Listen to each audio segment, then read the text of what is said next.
thank the representative of India, and I currently give the floor to the representative of the Russian Federation.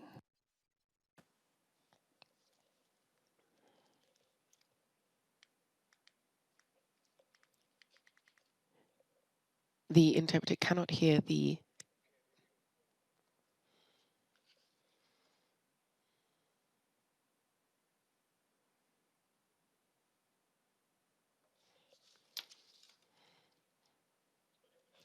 Mr. President, we welcome the Minister of Foreign Affairs of Yemen and his participation in today's meeting. We are grateful to the Special Envoy Martin Griffiths for his report on efforts to bring together the positions of the Yemeni parties and on plans to restart the negotiation process. We understand that at the moment there are not many grounds for optimism. However, we would urge him neither to lose hope or to stop his efforts, and we will continue to support him in his efforts. We'd like to thank USG Mark Lowcock and the Executive Director of the World Food Programme, David Beasley, for their frightening, scary, and unfortunately,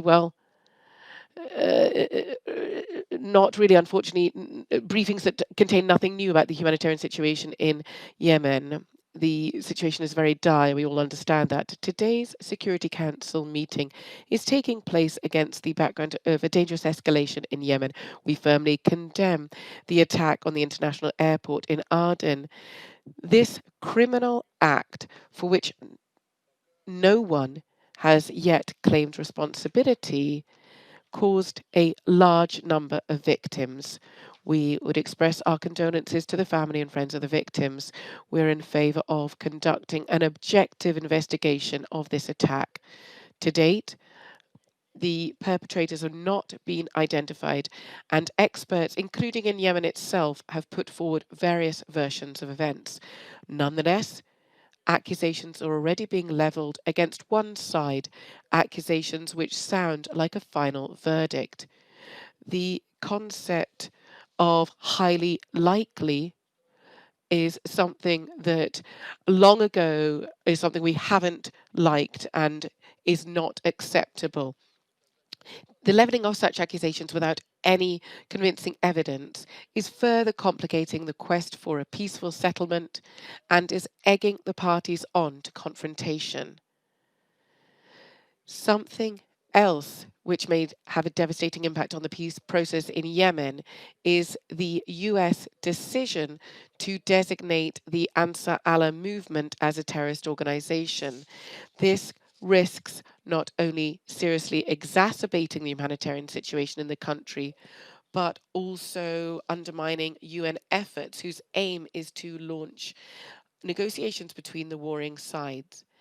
Given the fact that this decision has not yet entered into force, we would urge the United States to review it. We are currently at a critical point in time. If we make an unforgivable mistake regarding this settlement, well, the whole settlement itself will be under threat, and the many years of efforts in this area will be wiped away. What has happened highlights the need for a swift, comprehensive political settlement, including in the interests of countering the terrorist threat. Once again, we confirm our principled, consistent, and unwavering stance in favour of a cessation of all hostilities in Yemen and in favour of establishing an inclusive negotiation process.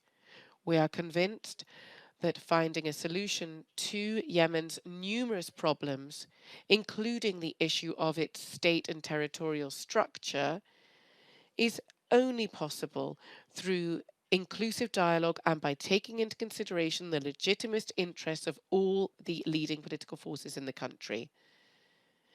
Once again, we underscore our full support for Special Envoy Martin Griffiths in his work to establish a comprehensive ceasefire and to develop confidence-building measures. The aim is to have a quick launch of negotiations with the united delegations of the official Yemeni authorities and the Southern Transitional Council and the leadership of the Ansar Allah movement on the future of the political makeup of Yemen. From our side, we will continue to provide assistance to UN mediation in Yemen as part of our regular contacts with interested parties. We believe the Security Council's aim is not to take sides, but rather to lend a hand to the Special Envoy and to help the parties to cease the armed conflict. This includes by creating a constructive climate for relations between the regional players. The remaining issues can be resolved by the Yemenis themselves during the negotiations. In this regard, we welcome the formation of a new coalition government of the Yemen Republic, which includes for the first time representatives of the country's southern region. This important step towards the practical implementation of the Riyadh Agreement was the result of negotiations among the official Yemen authorities and the leadership of the Southern Transitional Council, which took place in Riyadh. Given this, we'd like to underscore the role of Saudi Arabia and the United Arab Emirates, which significantly facilitated the reaching of this agreement. We trust that there will be ongoing implementation of the provisions of the Riyadh Agreement to stabilize and normalize the situation in the south of the country. Mr. President, the humanitarian assistance to Yemen, where it is recognized the worst humanitarian crisis in the world is unfolding, must be the top priority of our joint work. In this context, we urge donors, including donors from the region, to provide the necessary financial support to the UN programs to provide basic assistance. This includes providing food security to the people, providing access to clean water and medical services. All these things are so important during the COVID-19 pandemic. We'd like to remind you that foreign humanitarian assistance to Yemen must be provided on a non-discriminatory basis to the entire population of the country. Once again, we call for the rejection of unilateral measures that complicate the work of humanitarian workers and also have an adverse effect on international efforts to settle the conflict.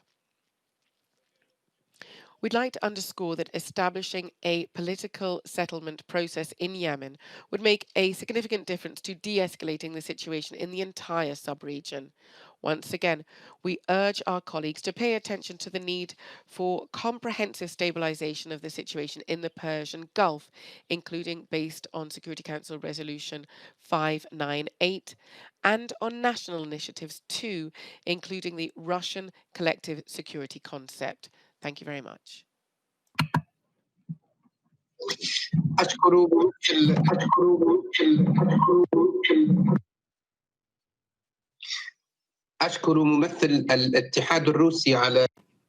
I thank the